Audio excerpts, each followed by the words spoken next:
Hello दोस्तों। Movie को explain करने से पहले मैं आपको एक बात बता दूं। अपनी कान में ईयरफोन लगा लीजिए ताकि मूवी के जो वर्ड हैं वो दूसरों को सुनाई ना दें। और ऐसे ही कहानी को सुनने के लिए चैनल को कर लीजिए सब्सक्राइब।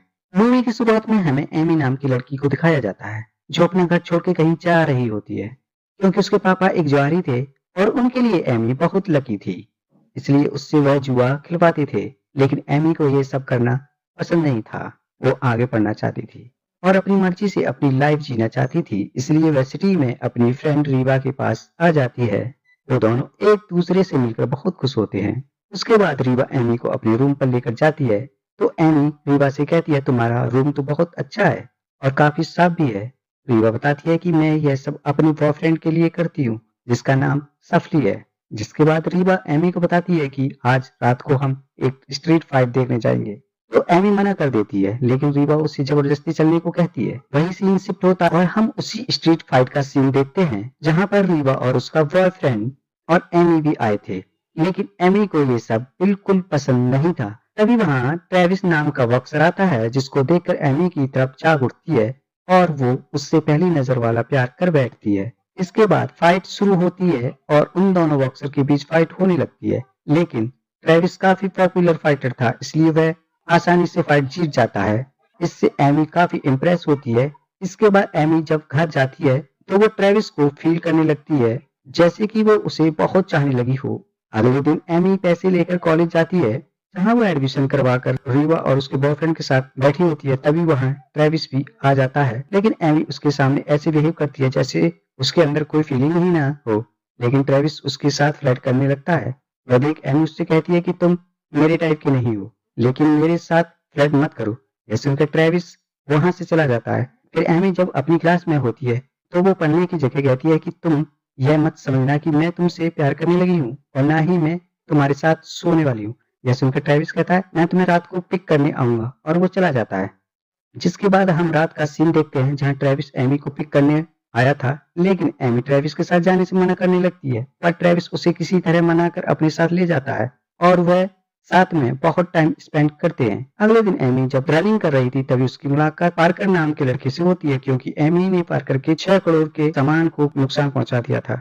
जिससे एमी उसे अपने अंडों पर बर्फ लगाने की बोलती है और वहां से अपने घर आकर नहाने लगती है। लेकिन उसका बाथरूम का नल खराब हो गया था इसलिए वो रीवा के बॉयफ्रेंड के घर जाती है जहां उसे रीवा भी मिल जाती है।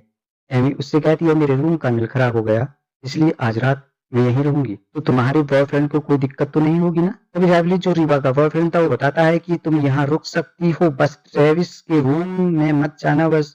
यह सुनकर एमी वहां से जाने लगती है लेकिन रीवा उसे किसी तरह रोकने के लिए मना लेती है। जिसके बाद रात को एमी पढ़ाई कर रही होती है लेकिन तभी उसे ट्रेविस के रूम से उमा उमा की आवाज आने लगती है। एमी जब देखने जाती है तो ट्रेविस वहाँ किसी लड़की के साथ गपागप कर रहा है। यह देखकर एमी डर कर वापस आ जाती है। उसके बाद वो लड़की जो ट्रेविस से अपना खाता खुलवा रही थी वो वहाँ से चली जाती है तो एमी ट्रेविस को देखने जाती है। ट्रेविस पीछे से आकर उसे डरा देता है जिसके बाद वो दोनों बातें करने लगते हैं। एमी ट्रेविस से कहती है कि तुम सच में बहुत ठग इंसान हो, तुम तो हर किसी का खाता खोल देते हो। यह कहकर ट्रेविस एमी को बताता है, यह सब तो माइंड रिलैक्सिंग के लिए होता है, अगर तुम चाहो तो तुम भी अपना खाता खुलवा सकती हो। खाते का मतलब तो आप भी समझ गए होंगे, आप भी इतने समझदार हो। तब मूवी पर आते हैं। इसके बाद एमी ट्रेविस को थोड़ी गालियां सुनाकर उसके रूम में पढ़ने चली जाती है। इसके बाद ट्रेविस वहां आता है और एमी को सोने की बोलकर नहाने चला जाता है। ट्रेविस जब नहा कर आता है और अपने कपड़े चेंज करने लगता है तो एमी चुपके से उसे देख लेती है। लेकिन ट्रेविस को इससे क्या, और ट्रेविस एमी के पास जाकर सो जाता है। अगली सुबह जब ट्रेविस का हथियार खड़ा होता है, यानी कि सुबह सुबह तो सभी का ही होता है, तो ऐसे ही ट्रेविस का भी खड़ा था। एमी ट्रेविस के हथियार को चूहा समझकर हाथ घुमाने लगती है। जक्कर बताता है तो एमी ये देखकर काफी जोर से चिल्लाती है। शोर सुनकर रीवा और उसके बॉयफ्रेंड भी वहां आ जाते हैं तो एमी ट्रेविस को मार रही। ट्रेविस कहता है कि इसमें मेरी क्या गलती है, अगर तुम लड़का होती तो तुम्हें पता होता कि यह उस सबके साथ होता है। सुबह के टाइम इसके बाद एमी वहां से अपने कॉलेज के लिए निकल जाती है। तभी उसे रास्ते में पार्कर मिलता है जिसके उसने पहले अंडों को फोड़ा था। एमी एमी पार्कर से उसके अंडे के बारे में पूछती है लेकिन ठगी पार्कर एमी को सीधा डिनर के लिए बोल देता है। ट्रेविस भी वहीं खड़ा था इसलिए एमी उसे जलाने के लिए पार्कर को हाँ बोल देती है। उसके बाद एमी अच्छे से तैयार होकर पार्कर के साथ जाती है जहां वो डिनर करते हैं। उसके बाद पार्कर एमी से कहता है कि क्यों ना हम दोनों स्टेडियम चलते हैं, वहां एक जोरदार फाइट होने वाली है। उसके बाद वो दोनों स्टेडियम में आ जाते हैं। तभी स्टेडियम में हम ट्रेविस को देखते हैं, जहाँ ट्रेविस की फाइट करने वाला था। सैफली ट्रेविस को फाइट पर फोकस करने को कहता है। वहीं अंदर एमी फाइट देख रही थी। तभी रेफरी वहां आकर अनाउंस करता है कि अगली फाइट बर्मुडा और ट्रेविस के बीच होने वाली है। यह सुनकर एमी पार्कर के सामने बाथरूम का बहाना बनाकर बाहर चली जाती है और ट्रेविस के पास जाकर उसे कहती है कि वो फाइटर तुम्हें मार देगा, तुम उससे फाइट मत करो। यह सुनकर ट्रेविस कहता है कि ओ, तुम्हें मेरी फिक्र हो रही है। एमी कहती है ऐसा नहीं है। तो ट्रेविस एमी को बोलता है कि चलो एक शर्त लगाते हैं कि अगर उस फाइटर ने मुझे टच भी कर लिया तो मैं 3 महीनों तक किसी लड़की के साथ सेक्स नहीं करूंगा, और अगर मैं उससे जीत गया तो तुम्हें 1 महीने तक मेरे साथ रहना होगा। क्योंकि ट्रेविस खुद एमी का खाता खोलना चाहता था। ट्रेविस की शर्त सुनकर एमी मान जाती है, जिसके बाद फाइट शुरू होती है। लेकिन वो फाइट ट्रेविस को छू भी नहीं पाता। यह देखकर एमी उस फाइटर से कहती है कि इसका मुंह तोड़ दो, इसको छोड़ना मत। ये सुनकर ट्रेविस खूब मजे करता है और ट्रेविस उस बलूना को हरा देता है और ट्रेविस सब जीत जाता है। ये देखकर एमी डर जाती है कि अब तो मेरा खाता खुल के ही रहेगा। तभी वहां पार्कर आ जाता है, जिसे कुछ भी समझ नहीं आता। तो एमी पार्कर को कार में ले जाकर उसे शर्त के बारे में सब कुछ बता देती और एमी पार्कर से गुड नाइट किस मांगती है। पार्कर जब उसे किस करने लगता है तभी वहां ट्रेविस आ जाता है। यह देखकर पार्कर डर जाता है और एमी को वहां से जाने को कहता है। वही सीन शिफ्ट होता है और हमें एमी को ट्रेविस के पास दिखाया जाता है, क्योंकि अब एमी को ट्रेविस के साथ 1 महीने तक रहना होगा। एमी ट्रेविस से कहती है कि मेरी बस तुम्हारे साथ रहने की बात हुई है। अगर तुमने मेरा खाता खोलने की सोची तो मैं यहाँ से चली जाऊंगी। यह बोलकर वो सो जाते हैं। अब उनका 1 महीने का सफर शुरू होता है, जहाँ वो धीरे धीरे अच्छे दोस्त बनने लगते और दिन निकलने लगते हैं और धीरे धीरे करके 9-10 दिन निकल जाते हैं। जिसके बाद वो दोनों धीरे धीरे एक दूसरे के नजदीक आने लगते हैं। थोड़े दिन निकलने के बाद ट्रेविस एमी को अपनी फैमिली से मिलवाने ले जाता है, जहाँ ट्रेविस के भाई और उसके डैड रहते हैं। लेकिन ट्रेविस की माँ बचपन से ही उन्हें छोड़कर चली गई थी। जिसके बाद वह सभी साथ में डिनर करते हैं और डिनर करने के बाद वो सभी पोकर खेलने लगते हैं। लेकिन एमी पोकर खेलने से मना कर देती है। जिसके बाद ट्रेविस के भाई एमी को पोकर खेलने के लिए फोर्स करते हैं। तो ट्रेविस बताता है कि मेरे भाई को पोकर में कोई नहीं हरा सकता। यह सुनकर एमी पोकर खेलने के लिए मान जाती है और एमी ट्रेविस के भाई को हरा देती है। तभी ट्रेविस के डैड एमी से पूछते हैं कि तुमने ये गेम कहाँ सीखा। तो एमी बताती है कि मैंने यह गेम वेगस में अपने घर पर सीखा था और यह मुझे मेरे पापा ने सिखाया था। तो ट्रेविस के डैड बताते हैं कि मैंने वेगस में एक मशहूर पोकर के बारे में सुना था, लेकिन कभी उसे देखा नहीं। तभी ट्रेविस का भाई सभी को एक आर्टिकल दिखाता है, जिसमें एमी की फोटो थी, जिसमें लिखा था कि लकी गर्ल कई दिनों से गायब हो चुकी है। यह देखकर सब समझ जाते हैं कि एमी ही वही लकी गर्ल है, इसलिए वे सभी एमी का फोटोग्राफ लेने भागते हैं। के बाद ट्रेविस और एमी वापस अपने घर आ जाते हैं और दिन निकलने लगते हैं और 30वें दिन की लास्ट नाइट आ जाती है। इसके बाद एमी ट्रेविस के साथ नहीं रहेगी। एमी अपने लैपटॉप से किसी माइक नाम के आदमी से बात कर रही होती है, जो एमी से मिलने के लिए कहता है और आई मिस यू भी बोलता है। तो एमी भी मिस यू टू बोल देती है। तभी वहां ट्रेविस आ जाता है और वो दोनों आपस में गंदी बातें करने लगते हैं और ट्रेविस एमी के ऊपर चढ़ जाता है और खाता खोलने लगता है। लेकिन एमी उसे नीचे गिरा देती है, जिससे ट्रेविस गुस्सा हो जाता है। साला अच्छा मूड बन रहा था, खराब कर दिया। एमी वहां से यह बोलकर चली जाती है कि मैं अभी वॉशरूम जाकर आती हूँ, और बाथरूम चली जाती है, जहां वो रीवा को बुलाकर उसको बताती है कि आज तो ट्रेविस मेरा खाता खोलने ही वाला था। अच्छा हुआ मैं वहां से चली आई। उधर ट्रेविस खाता खोलने की तैयारी कर रहा होता है। तभी उसकी नजर एमी के लैपटॉप पर जाती है, जहां वो माइक और एमी के मैसेज देख लेता है, जिससे उसको लगता है कि माइक उसका बॉयफ्रेंड है और गुस्सा होकर वहां से चला जाता है। उधर एमी खाता खुलवाने के लिए ट्रेविस को ढूंढने लगती है, लेकिन ट्रेविस उसे कहीं नहीं मिलता। अगले दिन ट्रेविस वापस अपने घर आता है, जहां वो एमी को देखकर बोलता है कि गपागप किसी और से और चैटिंग किसी और से करते हैं। यह सुनकर एमी गुस्से में बोलती है कि माइक मेरा कोई बॉयफ्रेंड नहीं है, वो मेरे डैड हैं और तुमने मेरे मैसेज मुझसे पूछे बिना क्यों पढ़े। यह सुनकर ट्रेविस एमी से कहता है कि मुझसे गलती होगी, माफ कर दो। लेकिन एमी ट्रेविस को बोलती है कि तुम्हारी बस यही सच्चाई है कि तुम हो ही ऐसे, तुम्हें तो बस सेक्स करना आता है।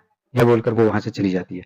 अगले दिन एमी लाइब्रेरी में उदास बैठी होती है। तभी वहां पार्कर आता है और एमी से बातें करने लगता है। जिसके बाद पार्कर उसे कहीं घुमाने लेकर जाता है, जहां एकदम से सभी लोग एमी को बर्थडे विश करते हैं, क्योंकि आज एमी का बर्थडे था और उसको यहाँ लाने का प्लान ट्रेविस ने ही बनाया था। जिसके बाद एमी खूब दबाकर ड्रिंक करती है और खूब एंजॉय करती है। उसके बाद एमी ट्रेविस से वापस बातें करने लग जाती है और वो दोनों बातें करते हैं। तभी एमी उसके ऊपर उल्टी कर देती है तो ट्रेविस एमी के कपड़े चेंज करवाने के लिए आता है। ट्रेविस को अपने रसगुल्ले दिखाती है और खाता खुलवाने के लिए उकसाती है, लेकिन ट्रेविस इसके लिए मना कर देता है। जिसके बाद वो दोनों अपने घर आ जाते हैं और अगले दिन एमी का लास्ट दिन होता है। तो एमी ट्रेविस से कहती है, आज मेरा तुम्हारे साथ लास्ट दिन है, तो क्यों ना आज कुछ अलग करा जाए। जिसके बाद एमी ट्रेविस को मालिश करने के लिए बोलती है और मालिश करते करते ट्रेविस एमी का मूड बना देता है और ट्रेविस एमी का भी खाता खोल देता है। अगले दिन एमी ट्रेविस को बिना बताए वापस अपने हॉस्टल आ जाती है, जहां एमी को एक आदमी मिलता है जो एमी को अपने साथ चलने को कहता है और बताता है कि तुम्हारे डैड माइक ने मेरे बॉस से बहुत सारे पैसों का कर्जा लिया है, अगर उसने यह पैसे नहीं दिए तो मेरे बॉस उसे मार देंगे। यह सुनकर एमी उस आदमी के साथ कार में बैठकर लास्ट वेगस यानी अपने डैड के पास जाने के लिए निकल जाती है। दूसरी तरफ ट्रेविस एमी को वहां न पाकर परेशान हो जाता है और रीवा से एमी के बारे में पूछता है, तो रीवा एमी की लोकेशन ट्रेस करती है तो उन्हें पता चलता है कि एमी वेगस में है। यह सुनकर ट्रेविस भी वेगस के लिए निकल जाता है। उधर एमी अपने डैड से मिलती है जो एमी से कहते हैं कि मेरे ऊपर 10 लाख का कर्जा है और यह पैसे तुम नहीं चुका सकती हो। यह सुनकर एमी बहुत गुस्सा होती है और कहती है, मैं अभी नाबालिग हूँ, मैं पकड़ी जाऊंगा अगर मैं जुआ खेला तो। लेकिन एमी के डैड इसी तरह एमी को मना लेते हैं। जिसके बाद एमी एकदम पटाखा बनकर जुआ खेलने जाती है, जहां वे बड़े से बड़े जुआरियों को बुरी तरह से हराने लगती है और बहुत सारे पैसे जीतने लगती है और कुछ ही देर में वह 1 लाख जीत जाती है। उसके और अपने पैसे काउंटर पर लेने जाती है और पैसे लेकर जाने लगती है, लेकिन वहां का सिक्योरिटी गार्ड उसे रोक लेता है। पर वो एमी का पुराना दोस्त होता है। वो एमी से कहता है कि तुम अभी अंडर एज हो, इसलिए तुम ये पैसे लेकर नहीं जा सकती हो। अगर तुम जेल नहीं जाना तो ये पैसे मुझे देकर यहाँ से चली जाओ। और वो गार्ड एमी से वो पैसे ले लेता है। जिसके बाद एमी अपने डैड को कॉल करके यह सब बता देती है। वो वेगस सिटी को छोड़कर भाग जाने के लिए बोलती है। जिसके बाद उसके डैड का यानी कि जिससे उसने पैसे उधार लिए थे वो एमी को पकड़ लेता है और उसे डराने लगता है। तभी ट्रेविस भी वहां पहुंच जाता है और वो उन सबको बुरी तरह से मारकर एमी को वहां से ले जाता है, जिससे एमी ट्रेविस से गुस्सा होती है। लेकिन ट्रेविस और एमी रोमांस करने लग जाते हैं और कई तरह से सेक्स करने की ट्राई करने लगते हैं और आखिरकार ट्रेविस एमी को संतुष्ट कर ही देता है। जिसके बाद वो दोनों एक होटल के में रुकते हैं और ट्रेविस एमी के डैड के कर्जे को उतारने के बारे में सोचने लगता है। तभी उसकी नजर एक फाइट वाले पोस्टर पर जाती है जहाँ लिखा था, जो भी इस फाइट को जीतेगा उसे लाख मिलेगा। तो ट्रेविस उस नंबर पर कॉल करके फाइट के लिए नाम लिखवा देता है और वहां से चला जाता है। जिसके बाद जब एमी की आंख खुलती है तो उसे वहां ट्रेविस नहीं मिलता। तभी एमी फोन में ट्रेविस का बनाया हुआ वीडियो देखती है जिसमें ट्रेविस ने फाइट के बारे में बताया था। तो एमी भी उसके पास जाने के लिए निकल जाती है। एमी जब नीचे पार्किंग में जाती है तो वो देखती है कि उसके डैड और वो गार्ड जिसने उससे पैसे छीने थे वो दोनों बातें कर रहे थे। एमी उन दोनों की बातें सुन रही होती है, जिससे उन्हें पता चलता है कि उसके पापा के ऊपर कोई कर्जा नहीं है, उन्होंने बस पैसे कमाने के लिए यह सब नाटक किया था। इससे एमी गुस्सा होकर उस गार्ड को बेहोश कर देती है और अपने डैड को काफी गालियां देती है और कार से बाहर फेंक देती है और वहां से ट्रेविस को रोकने के लिए निकल जाती है। दूसरी तरफ ट्रेविस और उस फाइटर के बीच में फाइट शुरू हो जाती है और फाइटर ट्रेविस को बुरी तरह से मारने लगता है। तभी एमी भी वहां पहुंच जाती है, लेकिन बिना टिकट के उसे अंदर नहीं जाने दिया जाता। लेकिन एमी किसी तरह अंदर चली जाती है। उधर वो फाइटर ट्रेविस को बुरी तरह से मारता है। सभी लोग उसे छोड़ने की बोलते हैं, लेकिन वो फाइटर तो ट्रेविस को मारने ही वाला था। तभी एमी वहां आकर उस फाइटर पर हमला करती है, जिससे वह फाइटर को कुछ नहीं होता और वो एमी को भी मारने वाला होता है। तभी वहां शॉर्ट सर्किट की वजह से आग लग जाती है, जिससे वो सभी लोग वहां से निकलने लगते हैं और वह फाइटर भी वहां से चला जाता है। जिसके बाद एमी ट्रेविस के पास जाती है और सेफली वो तीनों वहां सुरक्षित निकल जाते हैं और इसी के साथ ये मूवी खत्म हो जाती है।